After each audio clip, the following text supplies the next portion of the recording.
Prime minister یہاں آ جائے، president آ جائے، چیف آف آرمی سٹاف آ جائے، بڑے بڑے لوگ آ جائیں، جب جمعہ کا وقت ہوگا، نماز شروع ہوگی تو ایسا تو نہیں ہوگا کہ پروٹوکول ان کا ہوگا اور پھر صفیں چیرتے ہوئے وہ پہلے صف میں آ جائیں گے. وہ تو ہمیشہ آخری صف میں کھڑے ہوں گے. مگر خدا کی قسم اٹھا کے کہتا ہوں، صحابہ حالت نماز میں تھے. والناس فی الصلاۃ، اتنے میں رسول اللہ تشریف لائے. صحابہ ہیں نماز میں، آپ سے بہتر وہ نماز کو جانتے تھے، مجھ سے بہتر وہ نماز میں اللہ کی حاضری کو سمجھتے تھے. مگر صحابہ نے، امام بخاری میں اس حدیث پاک کو نقل کیا کہ جب صحابہ نے دیکھا کہ حضور آئے ہیں، اب جس کا چہرہ بیت اللہ کی طرف ہو اور پشت پیچھے ہو، ان کو کیسے علم ہو گیا کہ حضور آ رہے ہیں؟ یہ بھی تو سوال پیدا ہوتا ہے کہ حضور تو پیچھے تھے، صحابہ تو آگے تھے، ان کو کیسے علم ہو گیا؟ قسم بخدا جس گلی سے حضور گزر جاتے تھے، حضور کے جسم کی خوشبو بتا دیتی تھی کہ حضور اس گلی سے گزرے ہیں. تو حالت نماز میں ان کو علم ہو گیا کہ حضور آئے ہیں. نمبر ایک، جو لوگ کہتے ہیں کہ نماز میں حضور کے خیال سے نماز ٹوٹ جاتی ہے، تو انہوں نے تو حضور کا خیال کر لیا تھا، خوشبو محسوس کر لی تھی. جب خوشبو محسوس کی کہ حضور آئے ہیں نا، تو ادب حد میں رہنا چاہیے نا. یہ بڑا عجب نکتہ، ادب حد میں رہنا چاہیے. یہ صحابہ کا ادب حد سے زیادہ تھا، حد سے بڑھ کے تھا. اور قرآن نے بھی یہی کہا، وَتُعَزِّرُوا، میرے محبوب کا ادب حد سے بڑھ کر کرو. حالت نماز میں انہوں نے ایک ہاتھ کی پشت کو دوسری ہاتھ کی پشت پہ تالیاں بجا کر صدیق اکبر کو اشارے سے کہا، مصلی چھوڑ مصطفیٰ آ گئے. حضرت صدیق اکبر کو جب پتہ چلا، آپ پیچھے ہٹنے لگے. رسول اللہ نے اشارہ کیا مگر مسلسل پیچھے ہٹتے گئے. میرے کریم مصلی پہ چڑھائے، صحابہ صفوں میں چلے گئے. جب نماز ختم کی، آپ سے سوال کرتا ہوں، اگر نماز میں حضور کے خیال سے نماز ٹوٹ جاتی ہے تو تالیاں کس کے لیے بجائی تھی؟ سمجھ رہے ہیں کہ نہیں؟ تالیاں کس کے لیے بجائی تھی؟ تالیاں بجا کر اشارہ کس کے لیے کیا تھا؟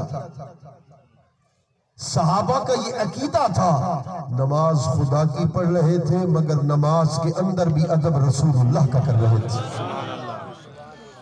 یہ ہے ادب رسول. تالیاں بجائیں اور رسول اللہ صلی اللہ علیہ وسلم نے کیا سلام پھیرنے کے بعد یہ حکم دیا کہ دوبارہ نماز پڑھو. میرا خیال آیا نماز ٹوٹ گئی. حضور نے یہ تو نہیں کہا، بلکہ صدیق اکبر کو بلایا. فرمایا جب تو امامت حدیث کا مفہوم ہے، ما منعک یا ابا بکر ان تثبت اذ امرتک، جب میں نے تمہیں حکم دے دیا تھا نماز پڑھتا رہتا تو مصلی کو چھوڑا کیوں؟ مصلی کو چھوڑا کیوں؟ اب حضور کے علم میں نہیں تھا کہ کس کے لیے مصلی چھوڑا. سمجھ آ رہی ہے؟ کیا حضور کے علم میں نہیں تھا کہ کس کے لیے مصلی چھوڑا؟ حضور کے تو علم میں تھا، مگر پوچھنا چاہتے تھے. صدیق اکبر کی زبان سے یہ پوچھ کر دنیا کو بتا دینا چاہتے تھے کہ عقیدہ بنانا تو صدیق اکبر جیسا عقیدہ بنانا.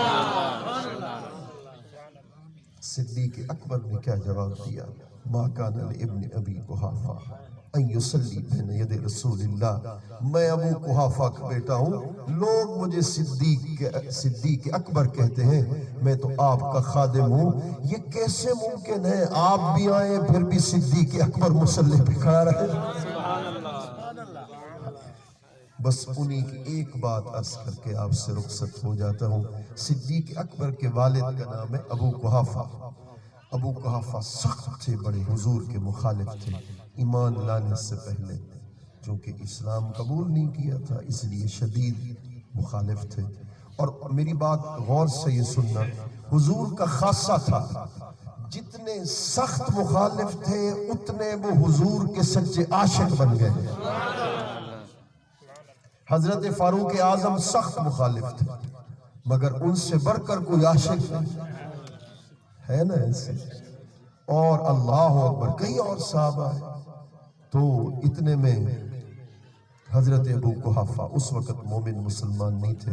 حضرت صدیق اکبر کو بلا کہا لوگوں نے مجھے بتایا ہے کہ تم مومن ہو گیا, اسلام قبول کر لیا, تمہیں پتہ نہیں ہے کہ باپ اور دادا کے دین کو نہیں چھوڑتے؟ تم نے مجھ سے پوچھنا بھی گوارا نہیں کیا. ہم تو باپ اور دادا کے دین پر ہیں, تم نے نئے دین کو اپنا لیا. صدیق اکبر نے کہا ہاں خدا کی قسم ان کے کہنے کا یہی مطلب ہوگا کہ جب میں نے حضور کے چہرے کو دیکھا نا تو دل نے گواہی دی یہ چہرہ ہو سکتا ہے تو خدا کے نبی کا چہرہ ہو سکتا ہے. ایمان قبول کر لیا. جب یہ کیا نا تو پھر کیا ہوا, غصے میں آ گئے والد غصے میں آ گئے. بس والد غصے میں آ گئے, آخری بات ہے, والد غصے میں آ گئے. غصے میں آ کر انہوں نے رسول اللہ کو گالی دی. سب کیا. جب حضور کو سب کیا تو ادھر باپ ہے ادھر حضور ہے. فیصلہ کیا کریں؟ سنو صدیق نے کیا فیصلہ کیا. باپ کے منہ پہ تھپڑ مارا, وہ منہ کے بل گر پڑے, خون جاری ہو گیا. حضور کی بارگاہ میں پہنچے, سائیں میں برداشت نہیں کر سکا, اس نے آپ کو گالی دی, میں نے نہیں دیکھا میرا باپ ہے, اس کے منہ پہ میں نے تھپڑ ماری. حضور نے فرمایا آئندہ ایسا نہ کیا کر, مگر یہ تو بتا تم نے کیا کس کی خاطر تھا؟ یہ تو بتا کیا کس کی؟ صحیح آپ کے لیے کیا تھا. لو کان السیف قریبا منی لقتلتہ, اگر تلوار اس وقت میرے ہاتھ میں ہوتی نا میں باپ کا گردن اس کی گردن کاٹ کے رکھ دیتا. میرا قبلہ کعبہ مسجد منبر مصحف دے قرآن ویتو جے یار فرید قبول کرے سرکار ویتو سلطان.